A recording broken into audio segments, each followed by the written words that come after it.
नमस्कार साथियों, स्वागत है आपका अपने YouTube channel GS hub by DS sir में। तो कैसे हो आप लोग? उम्मीद करता हूँ आप सब अच्छे होंगे। आज की श्रृंखला में साथी हम देखने वाले हैं, क्या देखने वाले हैं? टॉप क्वेश्चन देखने वाले हैं जो आज के 7 फरवरी के आपकी सभी शिफ्टों में पूछे गए हैं। क्या साथी? 7 फरवरी की सभी शिफ्टों में जो क्वेश्चन पूछे गए हैं, ऑल शिफ्ट के क्वेश्चन का हम एनालिसिस करने वाले हैं। एक बार से सभी साथी जुड़ जाएंगे और सेशन को शेयर कर देंगे अच्छे से दोस्तों में। जल्दी से जुड़ जाएंगे और सेशन को शेयर कर देंगे एक बार। और जो साथी नए हैं वो चैनल को शेयर करके तो प्लीज़ आप चैनल को सब्सक्राइब भी कर लीजिए, ठीक है? सब्सक्राइब कर लीजिए जिससे आपको प्रतिदिन साथी 8 बजे आपके लिए एक जीएस से संबंधित क्लास आएगी, जिसमें जिस दिन आपका पेपर होगा उस दिन हम कराएंगे एनालिसिस। यदि आपका पेपर नहीं होगा तो उस दिन हम क्या कराएंगे साथी? उस दिन कराएंगे हम आपके लिए टॉप 25 क्वेश्चन, ठीक है? जो आपके एसएससी जीडी ही नहीं अपितु जो भी परीक्षाएं होती हैं, यूपी पुलिस है, सभी यूपी पुलिस है आपका, या आपका सीएचएसएल है, इससे संबंधित सीजीएल एमटीएस जो भी क्वेश्चन होते हैं वो जीएस से बनने वाले वो क्वेश्चन साथी वही होते हैं, क्योंकि सिलेबस सभी का वही होता है।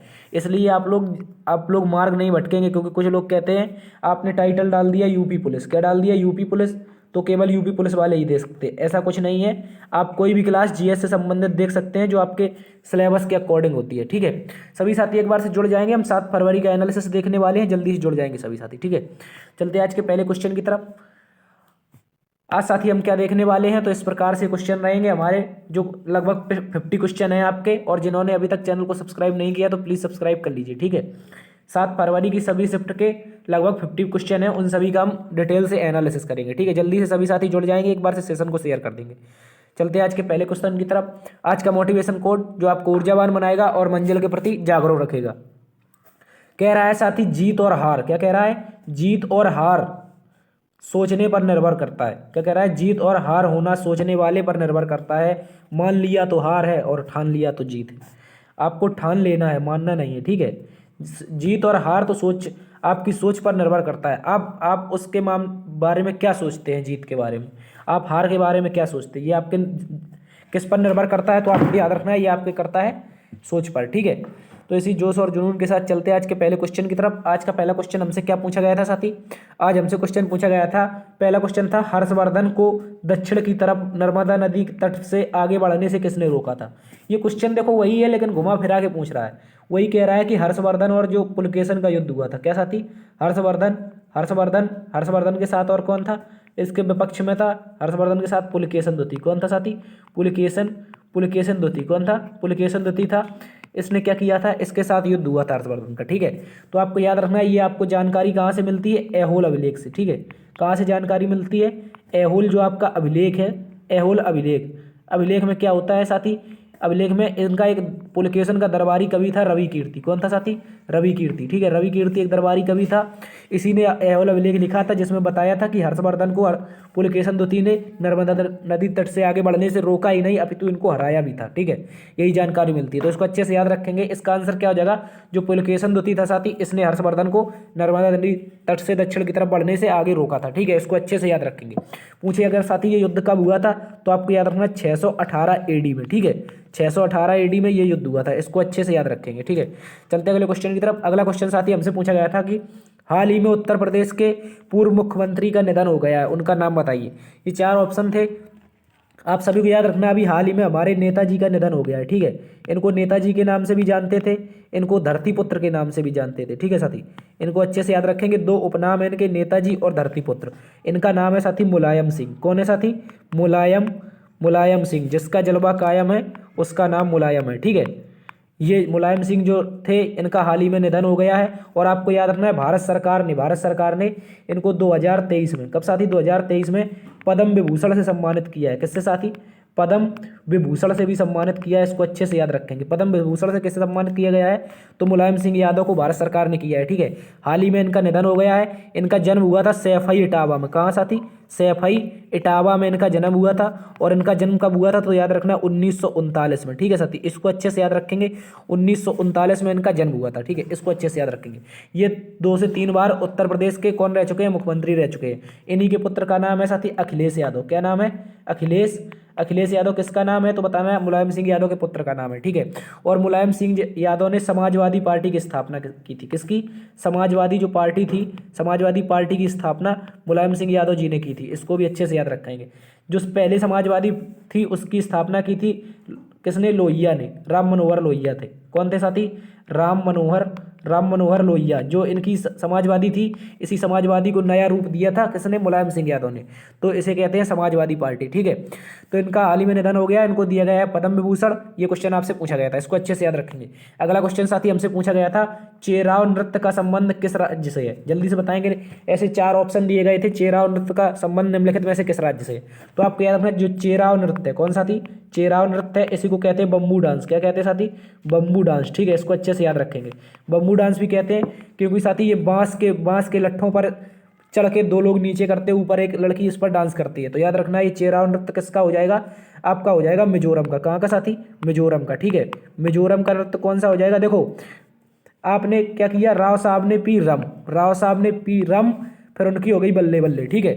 चेराव डांस और मिजोरम में बम्बू डांस, ठीक है, इसी को कहते हैं, अच्छे से याद रखेंगे। एक क्वेश्चन साथी पूछा गया था आपका, सुल्तान जौहर कप का संबंध निम्नलिखित में से किस खेल से है, तो आपको याद रखेंगे जो सुल्तान जौहर कप है ये अंडर-23, कौन सा थी, अंडर-23 हॉकी, अंडर-23 हॉकी का एक कप है, ठीक है, इसको याद रखेंगे। ये तो इसका सीधा सीधा आंसर क्या हो जाएगा, सुल्तान जौहर कप का संबंध किससे है, हॉकी से, ठीक है। इसके अलावा क्वेश्चन कुछ ट्रॉफियां याद रखेंगे, जैसे रोबर्स कप, आप बताएंगे रोबर्स कप किससे होता है, रोबर्स कप, ठीक है, जल्दी से बताएंगे। इसके अलावा आप बताएंगे जो आपका ईरानी ट्रॉफी है, क्या साथी, ईरानी ट्रॉफी का संबंध किससे है, जल्दी से बताएंगे। यदि आपसे पूछ ले रोबर्स कप का संबंध किससे है, तो याद रखना है साथी रोबर्स कप है आपका किससे, फुटबॉल से संबंधित, किससे, फुटबॉल से संबंधित, ठीक है। फुटबॉल से संबंधित कौन है, फुटबॉल से संबंधित आपका रोबर्स कप हो जाएगा। ईरानी ट्रॉफी किससे हो जाएगी, ये आपकी क्रिकेट से हो जाएगी, ठीक है साथी, क्रिकेट से क्या हो जाएगा, ईरानी ट्रॉफी, और फुटबॉल से रोबर्स कप, इन दोनों को अच्छे से याद रखेंगे, ठीक है। इसके बाद आप याद रखेंगे आगा खां कप, क्या रखेंगे याद साथी, आगा खां कप, ये किससे संबंधित है, ये कमेंट बॉक्स में आप क्लास खत्म होने के बाद बताएंगे, ये आपके लिए होमवर्क क्वेश्चन है, जल्दी से बताएंगे, ठीक है। अगला क्वेश्चन साथी कह रहा है, एक क्वेश्चन पूछा गया था, रंगोली बिहू को किस अन्य नाम से जाना जाता है, क्या पूछा गया था, जो आपका रंगोली बिहू होता है इसको किस नाम से जाना जाता है, तो आपको याद रखना बिहू 3 प्रकार का होता है, किस प्रकार, कितने प्रकार का साथी, बिहू 3 प्रकार का होता है। एक होता है इसी में रंगोली बिहू, क्या होता है, एक रंगोली बिहू होता है, रंगोली बिहू आपको याद रखना है, इस बिहू को जानते हैं हम किस नाम से, इस बिहू को जानते हैं हम किस नाम से साथी, तो याद रखना है इसको जानते हैं हम, जल्दी से बताएंगे आप लोग छाप के, इस बिहू किस नाम से जानते हैं, तो आपको याद रखना है इसको जानते हैं साथी बेहाग बिहू के नाम से, किससे, बेहाग बिहू के नाम से, ठीक है, इसको अच्छे से याद रखेंगे। ये क्वेश्चन आपसे आज पूछा गया था। इसके अलावा एक क्वेश्चन पूछा गया था साथी, गोपिका वर्मा का संबंध किस शास्त्रीय नृत्य से, जल्दी बताएंगे, गोपिका वर्मा का संबंध किस शास्त्रीय नृत्य से, तो आपको याद रखना है ये क्वेश्चन रिपीट हो सकता है, इसलिए इसको अच्छे से याद रखना है, ठीक है। आपको जल्दी से आप बताएंगे इसका संबंध किससे, तो आपको याद रखना है साथी ये संबंध जिससे है उनका नाम, ये लोक नृत्य है आपका मोहिनी अट्टम, कौन साथी, गोपिका वर्मा जिनका नाम है, इनका संबंध है मोहिनी अट्टम से, ठीक है, मोहिनी अट्टम से, इनको अच्छे से याद रखेंगे। मोहिनी अट्टम शास्त्रीय नृत्य से संबंधित कौन है, गोपिका वर्मा, ठीक है, इसको अच्छे से याद रखेंगे। चलते अगले क्वेश्चन की तरफ। अगला क्वेश्चन साथी पूछा गया था हमसे, 1893 में हुए यूएसए में हुए आयोजित शिकागो शिखर सम्मेलन में भारत की तरफ से किसने हिस्सा लिया था, जल्दी से बताएंगे। 1893 में यूएसए में आयोजित शिकागो शिखर सम्मेलन, ये हिंदी शिखर सम्मेलन था, इसमें किसने भाग लिया था, तो आप याद रखेंगे साथी इस सम्मेलन में भाग लिया था किसने, स्वामी विवेकानंद, किसने, स्वामी विवेकानंद, ठीक है, स्वामी विवेकानंद जी ने इसमें भाग लिया था। आपको याद रखना है इनसे संबंधित एक स्टोरी है जिसमें एक अमेरिका की महिला ने इनसे कहा था आप मुझसे शादी कर लीजिए, उन्होंने कहा क्यों कर लीजिए, तो आपको याद रखना है वो महिला चाहती थी कि स्वामी विवेकानंद जी का पुत्र हो, लेकिन स्वामी विवेकानंद बहुत तीव्र बुद्धि के थे, तो उन्होंने दिमाग लगाया, उन्होंने कहा कि आप ऐसा करिए, मुझसे शादी न करके आप मुझे ही पुत्र के रूप में स्वीकार कर लीजिए, आप मुझे ही पुत्र के रूप में स्वीकार कर ली, मैं इसकी गारंटी नहीं देता कि मेरा पुत्र कैसा होगा, लेकिन यदि आप मुझे पुत्र मानेंगी तो आपकी इच्छा भी पूरी हो जाएगी, ठीक है, ये कहानी थी। 1893 में शिकागो शिखर सम्मेलन में किसने भाग लिया था, तो याद रखना है स्वामी विवेकानंद ने, ठीक है। और इन्होंने एक भाषण उसमें दिया था जिसमें कहा था my all American brother and sister, ठीक है। इनको 3 मिनट का समय दिया गया था, लेकिन जब इन्होंने ये बात कही my all American brother and sister, तो 7 मिनट तक तो लगभग तालियां ही बजती रही थी साथी, कितने तक, 7 मिनट तक, सभी लोग जान ही नहीं पाए थे, ठीक है। एक क्वेश्चन साथी आपसे पूछा गया था, इंडियन सुपर लीग से संबंधित टीम एटीके मोहन बागान किस शहर क्लब से है, जल्दी से बताएंगे। जो आपकी एटीके मोहन बागान टीम है, ATK मोहन बागान, ये किस शहर से संबंधित है? तो आपको याद रखना ये कोलकाता से। कहाँ से साथी? कोलकाता से। ठीक है, इसको अच्छे से याद रखेंगे, कोलकाता से संबंधित है। और ये पश्चिम बंगाल का एक क्लब है। ठीक है, पश्चिम बंगाल का, कहाँ का साथी? पश्चिम बंगाल का एक क्लब है। ठीक है, इसको अच्छे से याद रखेंगे। पश्चिम बंगाल का क्लब कौन है? तो आपको याद रखना है पश्चिम बंगाल का क्लब है आपका कौन सा? ATK मोहन बागान। ठीक है, ये इंडियन सुपर लीग हो गया, डूरंड कप, ये सभी खेलता है, इसको अच्छे से याद रखेंगे। और ये भारत का सबसे पुराना भी क्लब है, इसको अच्छे से याद रखेंगे। ठीक है, चलते अगले क्वेश्चन की तरफ। अगला क्वेश्चन कह रहा है भारत में, क्वेश्चन पूछा गया था भारत के वर्तमान उपराष्ट्रपति कौन है? तो आपको याद रखना साथी जगदीप धनखड़। कौन साथी? जगदीप धनखड़ है जो ये वर्तमान में क्या है? उपराष्ट्रपति है। इन्होंने हराया था साथी मार्गरेट अल्वा को। किसको? मार्गरेट अल्वा को इन्होंने हराया था, इसको याद रखेंगे, मार्गरेट अल्वा को इन्होंने हराया था। ये मोस्ट इंपॉर्टेंट क्वेश्चन है। और आपको याद रखना है ये अभी हाल ही में कहाँ से राज्यपाल रहे थे? तो याद रखना ये पश्चिम बंगाल के, कहाँ के साथी? पश्चिम बंगाल के क्या थे? पश्चिम बंगाल के ये राज्यपाल भी थे। ठीक है, इनको अच्छे से याद रखेंगे, पश्चिम बंगाल के राज्यपाल भी रहे। आपको याद रखना है इनका संबंध है राजस्थान से। ठीक है, इसको भी याद रखेंगे। इनका जन्म कहाँ हुआ था? तो बताना राजस्थान में, पश्चिम बंगाल के राज्यपाल रहे, भारत के वर्तमान में क्या है? उपराष्ट्रपति है। और मार्गरेट हलवा नहीं सॉरी साथी, मार्गरेट अल्वा को हराकर बने हैं। ठीक है, हलवा नहीं होगा, मार्गरेट अल्वा को हराकर जगदीप धनखड़ क्या बने हैं? भारत के नए उपराष्ट्रपति बने हैं। ठीक है, और इन्होंने वेंकैया नायडू का स्थान लिया है। ठीक है, इनसे पहले जो उपराष्ट्रपति थे उनका नाम क्या था? वेंकैया नायडू। ठीक है, एक क्वेश्चन साथी आपसे पूछा गया था संपत्ति के अधिकार को हटाकर किस अनुच्छेद में रखा गया है? तो आपको याद रखना है साथी 44वां संविधान संशोधन। क्या याद रखना है? 44वां कॉन्स्टिट्यूशनल अमेंडमेंट हुआ था आपका। ये समय था साथी 1978। ठीक है, इस समय मोरारजी देसाई की सरकार थी। किसकी? मोरारजी देसाई की क्या थी? सरकार थी। ठीक है, इसको अच्छे से याद रखेंगे। इसमें क्या हुआ साथी? तो आपको बताना है साथी जब मोरारजी देसाई सरकार थी 44वां संविधान संशोधन होता है जिसमें आर्टिकल 19F, इसके अलावा आर्टिकल 31 जो इसमें संपत्ति रखने का अधिकार था, इन दोनों को काट दिया गया है। ठीक है, इन दोनों को खत्म कर करके कहाँ कर दिया? इनको कर दिया आर्टिकल 300A में। ठीक है, इसको भी याद रखेंगे, या ए को ही कहते हैं का। ठीक है, 300 का में या 300A में इसको रख दिया गया है, इसको अच्छे से याद रखेंगे। ये पहले आपके मौलिक अधिकार हुआ करते थे, इनको 44वां संविधान संशोधन होता है जिससे इनको मौलिक अधिकार भी हटा करके विधिक अधिकार बना दिया जाता है। ठीक है, लीगल एड बना दिया जाता है, इसको अच्छे से याद रखेंगे। अगला क्वेश्चन साथी पूछा था टी बाला सरस्वती का संबंध किस शास्त्रीय नृत्य से है? जल्दी से बताएंगे, जो आपकी टी बाला सरस्वती है इनका संबंध किस शास्त्रीय नृत्य से है? तो आपको याद रखना है साथी जो टी बाला सरस्वती है इनका संबंध है भरतनाट्यम से। किससे? भरतनाट्यम से। ठीक है, इसको अच्छे से याद रखेंगे, भरतनाट्यम से संबंध किसका है? टी बाला सरस्वती का। ठीक है, इसको अच्छे से याद रखेंगे। एक क्वेश्चन पूछा था साथी गोल पोस्ट की ऊंचाई कितनी होती? सॉरी, लंबाई कितनी होती? गोल पोस्ट की जो लंबाई होती है वो, फुटबॉल गोल पोस्ट की लंबाई कितनी होती है? जल्दी से बताएंगे, जो फुटबॉल गोल पोस्ट की लंबाई कितनी होती है इसको अच्छे से बताएंगे। लंबाई नहीं होती साथी, इसमें ऊंचाई होती है, एच होती है, और ब्रेथ होती है यानी चौड़ाई होती है। ठीक है, ये गलत प्रिंट हो गया है। इसकी ऊंचाई होती है साथी 8 फीट। कितनी साथी? 8 फीट होती है ऊंचाई। इसके अलावा जो ब्रेथ यानी कि चौड़ाई होती है, इस तरह से फुटबॉल गोल पोस्ट होता है इसकी, ये तो हाइट हो गई 8 फीट, और ये जो चौड़ाई होती है ये साथी होती है आपकी 24 फीट। कितनी साथी? 24 फीट। ठीक है, इसको अच्छे से याद रखेंगे। इसी को कभी कभी लिख देते हैं 8 मीटर। ठीक है, 8 मीटर इसी को लिख देते हैं। ठीक है, इसको अच्छे से याद रखेंगे। तो फुटबॉल गोल पोस्ट की ऊंचाई कितनी हो जाएगी? 8 फीट हो जाएगी, और चौड़ाई कितनी हो जाएगी आपकी चौड़ाई हो जाएगी कितनी? 8 मीटर। ठीक है, 8 मीटर या 24 फुट। इसके अलावा याद रखेंगे जो मैदान होता है, मैदान की लंबाई साथी होती है 108 मीटर से नीचे 68 मीटर तक। ठीक है, ये आपकी लंबाई होती है और ये आपकी चौड़ाई होती है। ठीक है, L/B। ठीक है, 108 से लेकर के 168 तक इसकी क्या होती है? इसको याद रखेंगे, ये आपकी चौड़ाई होती है, मैदान की लंबाई चौड़ाई होती है। ठीक है, चलते अगले क्वेश्चन की तरफ। अगला क्वेश्चन साथी हमसे पूछा गया था महान मगध सम्राट कनिष्क का संबंध किस राज्य वंश से है? क्या पूछा गया था? जो महान मगध सम्राट था कनिष्क, तो आपको याद रखना इसका संबंध किस राज्य से है? आपको याद रखना, सॉरी, किस राजवंश से है? ठीक है, आपको याद रखना जो इसका राजवंश है साथी, इसका नाम है साथी, क्या नाम है? कुषाण राजवंश। ठीक है, क्या नाम है? कुषाण वंश से संबंधित है ये, और इसकी कुषाण वंश की स्थापना की थी कुजुल कंडफिसस ने। किसने साथी? कुजुल कंडफिसस। ठीक है, कुजुल कंडफिसस ने इसकी स्थापना की थी, इसको याद रखेंगे, कुजुल कंडफिसस। इसके बाद राजा बनता है बिम्बकंडफिसस। क्या बनता है? बिम्बकंडफिसस राजा बनता है। और साथ ही आपको याद रखना है जो कुषाण थे ये आपके मंगोलिया के यानी कि चीन के निवासी थे। ठीक है, इनको अच्छे से याद रखेंगे। और कुषाणों में ही जो कनिष्क था, कौन था साथी? कनिष्क ने ही बनवाया था। आपका कौन सा दर्रा? आप बताएंगे जल्दी से, आप बताएंगे जो नाथुला दर्रा है, कौन सा साथी, नाथुला दर्रा जो सिक्किम में है, ये कनिष्क ने ही बनवाया था, रेशम व्यापार के लिए प्रसिद्ध था। ठीक है, इसको अच्छे से याद रखेंगे। आपको याद रखना कनिष्क से क्या याद रखना है, इसके समय हुई थी साथी चौथी बौद्ध संगीति। क्या हुई थी साथी, चौथी बौद्ध संगीति इसी के समय हुई थी, इसको अच्छे से याद रखेंगे। चौथी बौद्ध संगीति किसके समय हुई थी, ये आपकी हुई थी आपके कनिष्क के समय। ठीक है, और इसका अध्यक्ष कौन था, अध्यक्ष बताएंगे आप, अध्यक्ष के बाद आप बताएंगे, अध्यक्ष बताएंगे, आप बताएंगे उपाध्यक्ष। ठीक है, इसका उपाध्यक्ष कौन था, आपको याद रखना है, इसका उपाध्यक्ष था साथी कौन, अश्वघोष।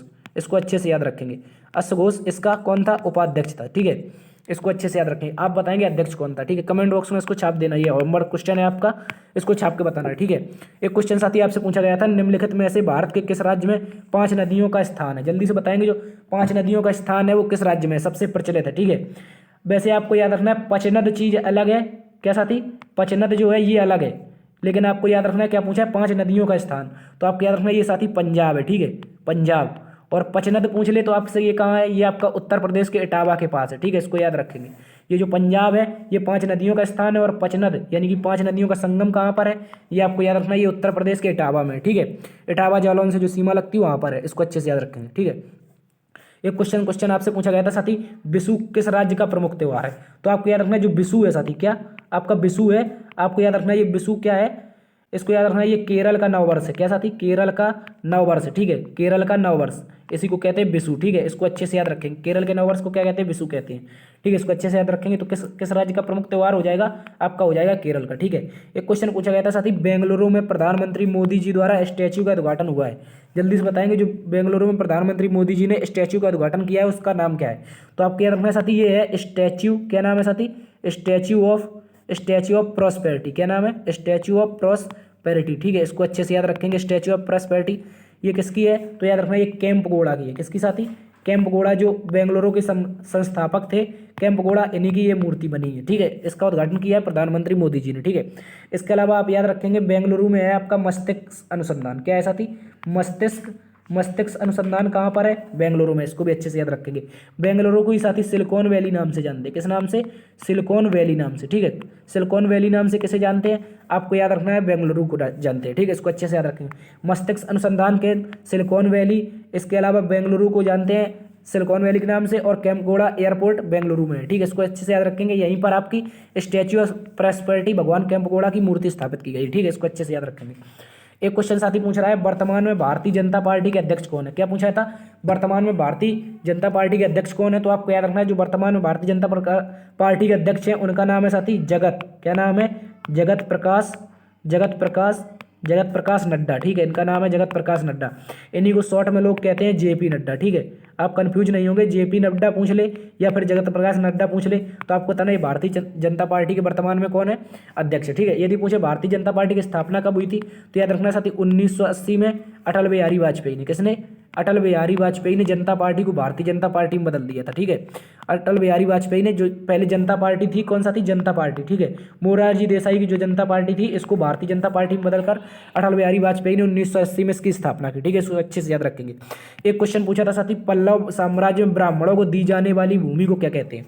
क्या पूछा था साथी, ये पूछा था पल्लव साम्राज्य में ब्राह्मणों को दी जाने वाली भूमि को क्या कहते हैं, तो आपको याद रखना है इसको कहते हैं साथी, क्या कहते हैं, इसको कहते थे ब्रह्मदेह। क्या कहते हैं साथी, ब्रह्मदेह कहते थे इसको। इसको अच्छे से याद रखेंगे, जो आपका ब्रह्मदेह है, क्या साथी, ब्रह्मदेह। ठीक है, ब्रह्मदेह क्या कैसे कहते थे, तो जो आपके पल्लव वंश में भूमि दी जाती थी ब्राह्मणों को, वो उसे क्या कहते थे, ब्रह्मदेह। ठीक है, इसको अच्छे से याद रखेंगे। एक क्वेश्चन पूछा गया था, 2011 का वनडे विश्व कप का आयोजन कहाँ किया गया था।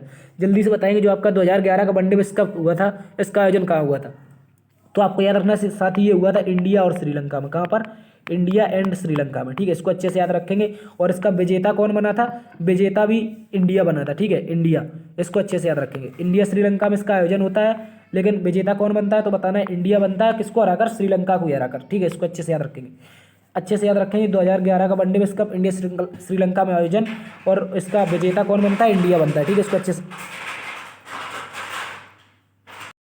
आपको याद रखना है, जो 2011 वनडे विश्व कप हुआ था इसका आयोजन हुआ था इंडिया श्रीलंका में, उसका विजेता इंडिया बना था।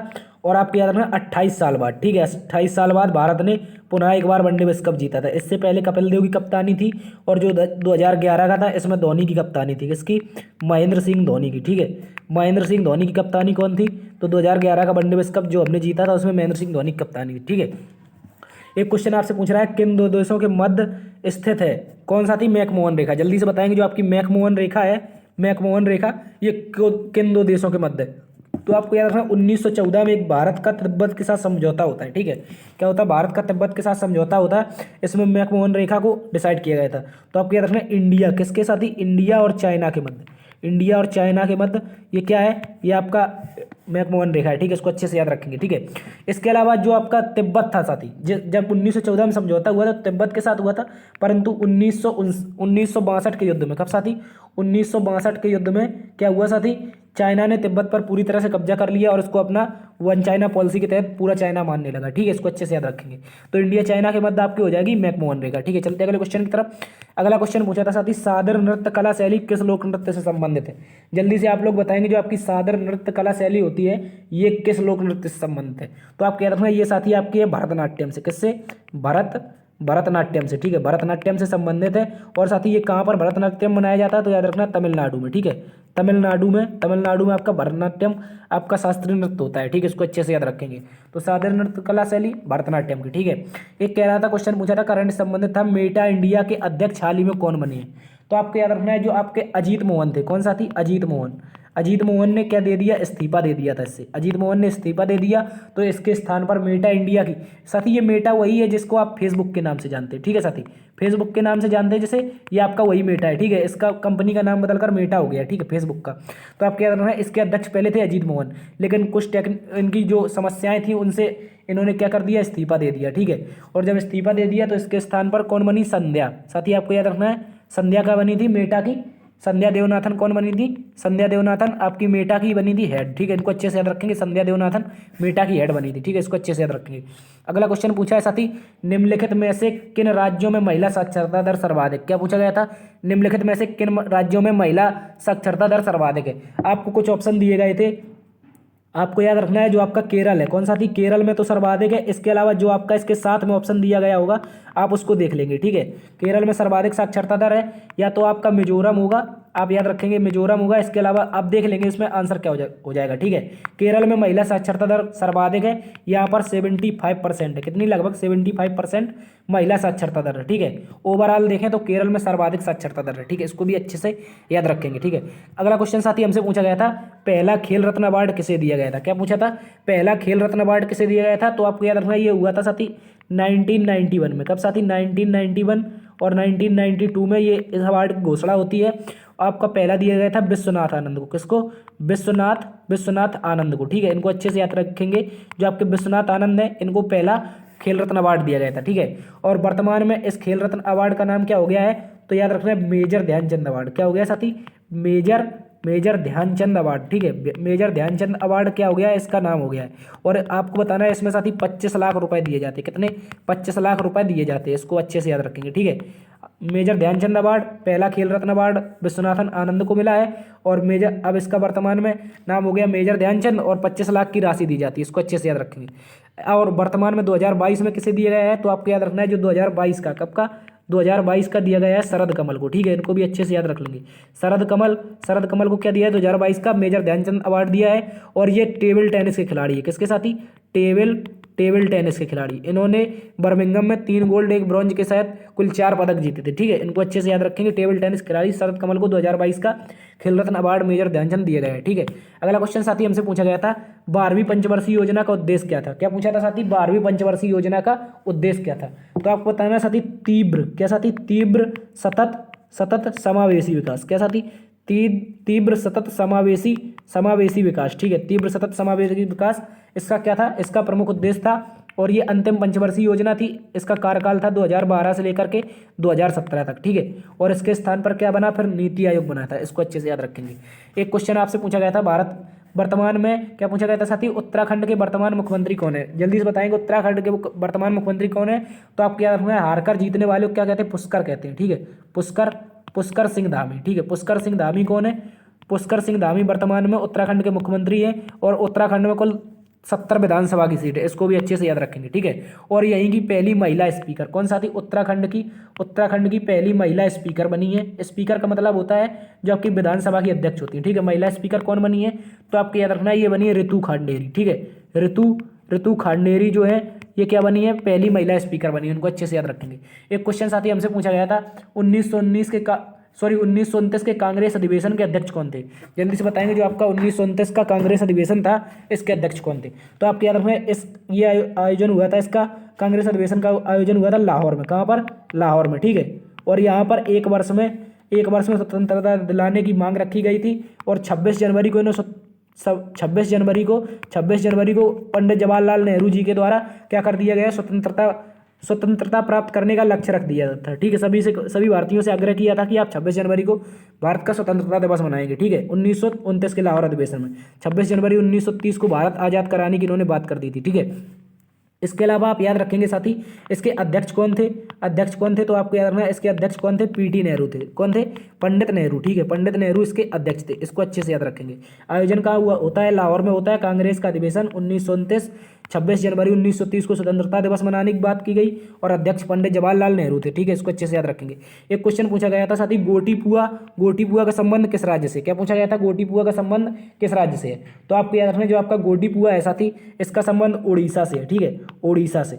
ओडिशा का क्या है, ये एक नृत्य है। ठीक है, ओडिशा का एक नृत्य है जिसे गोटीपुआ कहते हैं। इसके अलावा आपको याद रखना है ओडिशा के त्यौहार जैसे आपका धानु यात्रा हो गया, क्या हो गया साथी, धानु यात्रा हो गया, रज पर्व हो गया, रज पर्व के अलावा हो गया नुआखाई, क्या हो गया, नुआखाई। ठीक है, नुआखाई ये कहाँ के, ओडिशा के ही त्यौहार है। इनको अच्छे से याद रख लेंगे। ठीक है, इसके अलावा आपसे पूछ ले साथी, क्या पूछ ले, आपसे पूछ ले ओडिशा के नेशनल पार्क, क्या पूछ ले, नेशनल पार्क। तो आपको बताना भीतरकनिका राष्ट्रीय उद्यान। कौन, भीतरकनिका राष्ट्रीय उद्यान। भीतरकनिका के अलावा आपको याद रखना है सिमलीपाल राष्ट्रीय उद्यान। ठीक है साथी, इन सभी को अच्छे से याद रखेंगे। सिमलीपाल राष्ट्रीय उद्यान और भीतरकनिका राष्ट्रीय उद्यान ये कहाँ के हैं, ये आपके ओडिशा के हैं। ठीक है, और गोटीपुआ कहाँ का है, ये भी आपका ओडिशा का है। ठीक है, इसको अच्छे से याद रख लेंगे। ठीक है, चलते अगले क्वेश्चन की तरफ। अगला क्वेश्चन साथी हमसे कह रहा था, अगला क्वेश्चन पूछा था हमसे कि निम्नलिखित में से किस अनुच्छेद में स्वतंत्रता का अधिकार है। आपको कुछ ऑप्शन दिए गए थे, उनमें एक ऑप्शन था आपका 19। ठीक है, 19 से लेकर के 22 तक। कब से कहाँ तक, तो याद रखना 19 से लेकर के 22 तक मौलिक अधिकारों में साथी, मौलिक अधिकारों में स्वतंत्रता नामक अधिकार की बात की गई है। ठीक है, इसको अच्छे से याद रखेंगे। और मौलिक अधिकार हमने यूएसए से लिए हैं, इसको भी याद रखेंगे। यूएसए से लिए हैं, इनको भारत का मैग्ना कार्टा कहते हैं। ठीक है, मैग्ना कार्टा कहते हैं, इसको भी अच्छे से याद रखेंगे। ठीक है, भारत का मैग्ना कार्टा, मौलिक अधिकार यूएसए से लिए गए हैं।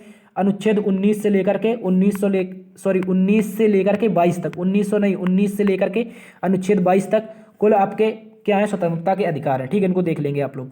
एक क्वेश्चन पूछा था विवाह निषेध बिल 2021 में संशोधन करके लड़कियों की उम्र को कितने वर्ष तक बढ़ा दिया गया है। जल्दी से आप याद रखेंगे जो आपकी लड़कियों की उम्र पहले 18 वर्ष होती थी, कितनी साथी, 18 वर्ष होती थी। इस अधिनियम में संशोधन करके आपकी वर्ष 21 कर दी है। कितनी, 21 वर्ष लड़कियों की विवाह की उम्र कर दी है। इसको भी अच्छे से याद रखेंगे। ठीक है, लड़कियों की उम्र 21 वर्ष कर दी है 18 वर्ष से। ठीक है, बढ़ा करके, इसको अच्छे से याद रखेंगे। तो ये संशोधन कब हुआ, 2021 में हुआ है मोदी सरकार के द्वारा। ठीक है, इसको अच्छे से याद रखेंगे। चलते अगले क्वेश्चन की तरफ। अगला क्वेश्चन हमसे पूछा गया था साथी, कह रहा था चांदी की परमाणु संख्या कितनी होती है। जल्दी से बताएंगे आप, चांदी की परमाणु संख्या क्या होती है, जल्दी से बता देंगे आप लोग कमेंट बॉक्स में छाप के बताएंगे जो आपका चांदी होता है, चांदी की परमाणु संख्या क्या होती है। ठीक है, जल्दी से बता देंगे। आपको याद रखना है साथी चांदी की जो परमाणु संख्या होती है ये आपकी होती है कितनी, 47। ठीक है, 47 यानी कि परमाणु संख्या कितनी होती है, 47 होती है। इसको अच्छे से याद रखेंगे। 47 इसकी क्या होती है, परमाणु संख्या होती है। ठीक है, चांदी की परमाणु संख्या 47 होती है। एक क्वेश्चन पूछा गया था भारत में फुटबॉल की सबसे बड़ी ट्रॉफी कौन है। जल्दी से बताएंगे भारत में फुटबॉल की सबसे बड़ी ट्रॉफी। यदि पूछ ले बड़ी ट्रॉफी और पुरानी ट्रॉफी। ठीक है, पुरानी पूछ ले और बड़ी पूछ ले।